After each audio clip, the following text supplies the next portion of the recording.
Hello students, welcome to law excellence IAS academy. ఈరోజు మనం November 29 నాటి డైలీ కరెంట్ అఫైర్స్ క్విజ్ అనేది చూద్దామండి. ఐఎన్ఎస్ అరిఘాట్కి సంబంధించి కింది ప్రకటనలను పరిగణించండి. సో ఐఎన్ఎస్ అరిఘాట్ అనేది రీసెంట్గా న్యూస్లో ఉందండి. అణు జలాంతర్గామి క్షిపణి ప్రయోగం అనేది భారతదేశం సక్సెస్ఫుల్గా కండక్ట్ చేసింది. సో ఆ కంటెక్స్లో ఈ క్వశ్చన్ని ఫ్రేమ్ చేయడం జరిగింది. మన ఫస్ట్ స్టేట్మెంట్ చూడండి. ఐఎన్ఎస్ అరిఘాట్ భారతదేశం యొక్క మొట్టమొదటి అణుశక్తితో నడిచే బాలిస్టిక్ క్షిపణి జలాంతర్గామి. ఈ స్టేట్మెంట్ రాంగ్ అండి. ఎందుకు? మనకి ఐఎన్ఎస్ అరిహంత్ అనేది first this type of submarine అండి.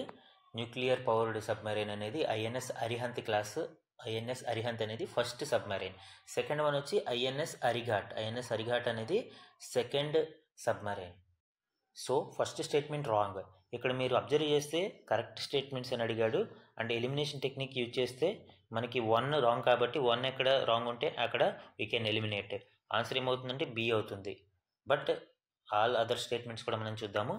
సెకండ్ స్టేట్మెంట్ చూడండి.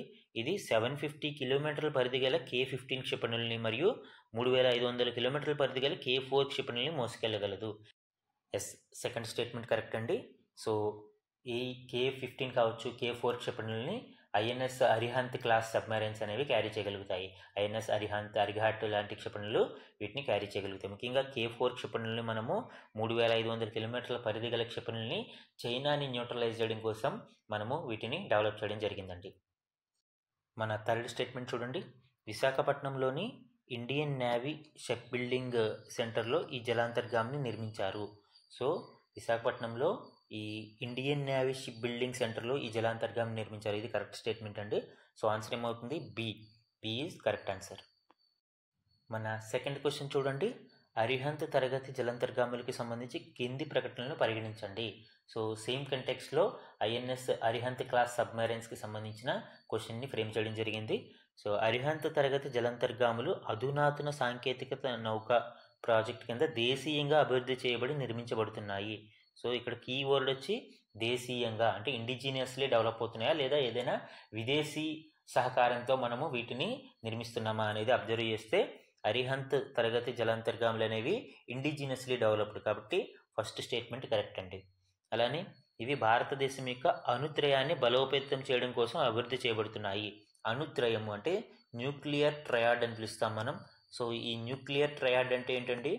బోత్ అంటే ఆల్, ఎయిర్ అటాక్ కావచ్చు, ల్యాండ్ బేస్డ్ అటాక్ కావచ్చు, అండ్ ఈ సీ బేస్డ్ అటాక్ కావచ్చు. ఏదైతే మనం గాలిలోను, నేల మీద, అలానే ఈ సముద్రం ఉపరితలం మీద నుంచి కూడా మనము అటాక్స్ని చేయగలిగే, అణు అటాక్ని చేయగలిగే సామర్థ్యాన్ని మనము న్యూక్లియర్ ట్రయాడ్ అని పిలుస్తాం. సో ఆ విధమైన న్యూక్లియర్ ట్రయాడ్ని మనము అభివృద్ధి చేయడం కోసం ఈ జలాంతర్గామిని, అరిహంత్ తరగతి జలాంతర్గాముల్ని ప్రయోగిస్తున్నాము అంటే డెవలప్ చేస్తున్నామని ఇక్కడ సెకండ్ స్టేట్మెంట్ కూడా కరెక్ట్ అండి. సో ఆన్సర్ ఏమవుతుందండి? Both 1 and 2 are correct. C is the correct answer ఇక్కడ. మన థర్డ్ క్వశ్చన్ చూడండి. సుప్రీంకోర్టు న్యాయమూర్తిగా నియమితులయ్యే వ్యక్తి క్రింది వాటిలో ఏ అర్హతలను కలిగి ఉండాలి? యాక్చువల్గా సుప్రీంకోర్టు నియామకానికి సంబంధించి, జడ్జిల నియామకానికి సంబంధించి అండ్ ఆ రిజర్వేషన్లు అమలు చేయాలా లేదా అనే ఒక క్వశ్చన్ రాజ్యసభలో అరైజ్ అయింది. ఆ కంటెక్స్లో ఈ క్వశ్చన్ని ఫ్రేమ్ చేయడం జరిగిందండి. సో సుప్రీంకోర్టు న్యాయమూర్తి యొక్క క్వాలిఫికేషన్స్ అనేవి మనకి ఇంపార్టెంట్ ఎగ్జామ్ పాయింట్ ఆఫ్ వ్యూలో, కాబట్టి ఈ క్వశ్చన్ని ఫ్రేమ్ చేశామండి. సో ఫస్ట్ స్టేట్మెంట్ చూడండి. అతను భారతదేశ పౌరుడు అయి ఉండాలి. Yes, definitely he should be an citizen of India. And second question చూడండి. సెకండ్ స్టేట్మెంట్, అతను కనీసం 5 సంవత్సరాలు హైకోర్టు న్యాయమూర్తిగా పనిచేసి ఉండాలి. అది కూడా మనకి కరెక్ట్ అయినండి. అతను 5 సంవత్సరాలు హైకోర్టు న్యాయమూర్తిగా పనిచేసి ఉండాలి, లేదా 10 సంవత్సరాలు హైకోర్టులలో న్యాయవాదిగా అంటే లాయర్ ఆర్ అడ్వకేట్గా పనిచేసి ఉండాలి. సో అండ్ ఇంకొక ఇంపార్టెంట్ క్వాలిఫికేషన్ ఏంటి అంటే అతను డిస్టింగ్విష్డ్ జ్యూరిస్ట్ అంటే రాష్ట్రపతి దృష్టిలో న్యాయ కోవిదుడు అని అయి ఉన్నా కూడా అతను కూడా క్వాలిఫై అవుతాడు. సో అండ్ థర్డ్ స్టేట్మెంట్ చూడండి. అతనికి కనీసం 35 ఏళ్ల వయసు ఉండాలి. ఇది కరెక్ట్ అండి? రాంగ్.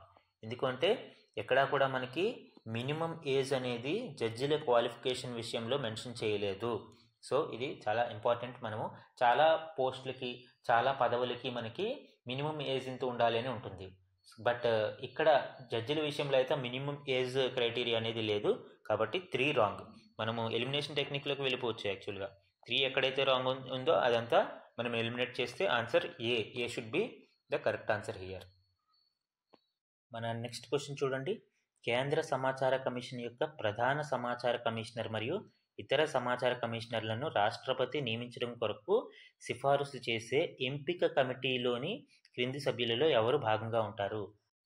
అంటే ప్రెసిడెంట్ నియమిస్తారు. ఆ నియామకానికి సంబంధించిన సిఫారసులను ఏ కమిటీ అనేది, అంటే ఆ కమిటీలోని సభ్యులు ఎవరు అనేది ఇక్కడ క్వశ్చన్ అండి. మనకి ఈ సమాచార కమిషనర్ల యొక్క వేకెన్సీ ఎక్కువగా ఉంది కాబట్టి ఇమీడియట్గా వాటిని ఫిల్ చేయండి అని సుప్రీంకోర్టు కేంద్ర రాష్ట్ర ప్రభుత్వాలకి ఆదేశాలు జారీ చేసింది. ఆ కంటెక్స్లో ఈ క్వశ్చన్ ఫ్రేమ్ చేయడం జరిగిందండి.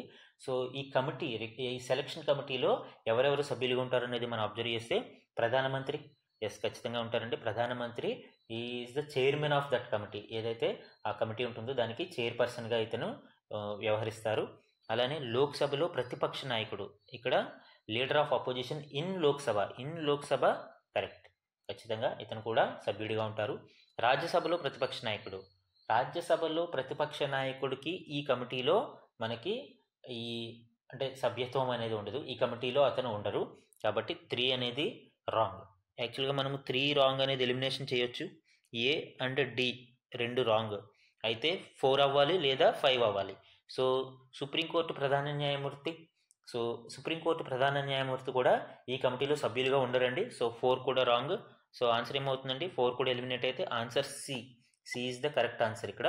అండ్ ఇక్కడ ఇది చూస్తే ప్రధానమంత్రి నామినేట్ చేసిన కేంద్ర క్యాబినెట్ మంత్రి. సో ఒక యూనియన్ క్యాబినెట్ మినిస్టర్ ప్రధానమంత్రిచే నామినేట్ చేయబడతారు, అతను ఈ కమిటీలో సభ్యుడిగా ఉంటారు. సో మనకి 1 అండ్ 2 అండ్ 5 అంటే ఆన్సర్ సి అనేది ఇక్కడ మనకి కరెక్ట్ ఆన్సర్ అండి. ఈరోజు మన లాస్ట్ క్వశ్చన్ చూడండి. కింది ప్రకటనలను పరిగణించండి. సో ఇది థోరియం రిజర్వ్కి సంబంధించి. యాక్చువల్గా మనకి బీచ్ శాండ్ మైనింగ్కి సంబంధించిన క్వశ్చన్కి రాజ్యసభలో మంత్రి గారు సమాధానం చెప్పారు. దానిలో ఈ బీచ్ శాండ్ మైనింగ్ అనేది మనం ప్రైవేటు సంస్థలకి అప్పగించము అని స్పష్టం చేయడం జరిగిందండి. ఆ కంటెక్స్లో ఈ క్వశ్చన్ని ఫ్రేమ్ చేయడం జరిగింది. యాక్చువల్గా ఇది ప్రీవియస్ ఇయర్ యూపీఎస్సీ క్వశ్చన్, దీన్ని డైరెక్ట్గా పిక్ చేసుకోవడం జరిగింది. మన ఫస్ట్ స్టేట్మెంట్ చూడండి. భారతదేశంలో థోరియం నిక్షేపాలు లేవు. సో ఫస్ట్ స్టేట్మెంట్ రాంగ్ అండి. ఎందుకు? ఇండియాలో లార్జెస్ట్ రిజర్వ్స్ ఉన్నాయి. సుమారు 12% ఆఫ్ వరల్డ్ థోరియం రిజర్వ్స్ భారతదేశంలోనే ఉన్నాయి. కాబట్టి ఇండియాలో థోరియం నిక్షేపాలు లేవు అనేది రాంగ్ స్టేట్మెంట్ అవుతుంది. యాక్చువల్గా మన న్యూక్లియర్ 3 స్టేజ్ ప్రోగ్రామ్ అనేది ఈ థోరియం నిక్షేపాలు ఎక్కువగా ఉండడం చేతనే డెవలప్ చేయడం జరిగిందండి. మనకి 3rd స్టేజ్లో ఈ థోరియంని ఫ్యూయల్గా వాడుతాం. కాబట్టి ఫస్ట్ స్టేట్మెంట్ రాంగ్ అండి. సెకండ్ స్టేట్మెంట్ చూడండి. కేరళ మోనజైట్ ఇసుకలో యురేనియం ఉంటుంది. సో ఇక్కడ యురేనియం ఉంటుంది అనేది రాంగ్. ఎందుకంటే మొనజైట్ అనేది మనకి మొనజైట్ ఓర్ అనేది థోరియం నిల్వలను కలిగి ఉంటుంది. సో మొనజైట్లో మనకి థోరియం నిక్షేపాలు లభిస్తాయి, యురేనియం కాదు. కాబట్టి సెకండ్ స్టేట్మెంట్ కూడా రాంగ్. మనకి కేరళ ఇసుక మొనజైట్లో ఎక్కువ శాతం థోరియం అనేది లభ్యమవుతుంటుంది. సో ఆ కంటెక్స్లో ఈ క్వశ్చన్ని ఫ్రేమ్ చేయడం జరిగింది. సో ఆన్సర్ ఏమవుతుందండి?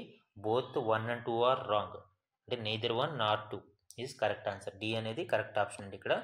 సో ఇవి ఈరోజు మనకి ఈనాడు న్యూస్ పేపర్లోని ఇంపార్టెంట్ కరెంట్ అఫైర్స్ మీద డైలీ క్విజ్ అండి. Thank you very much for watching.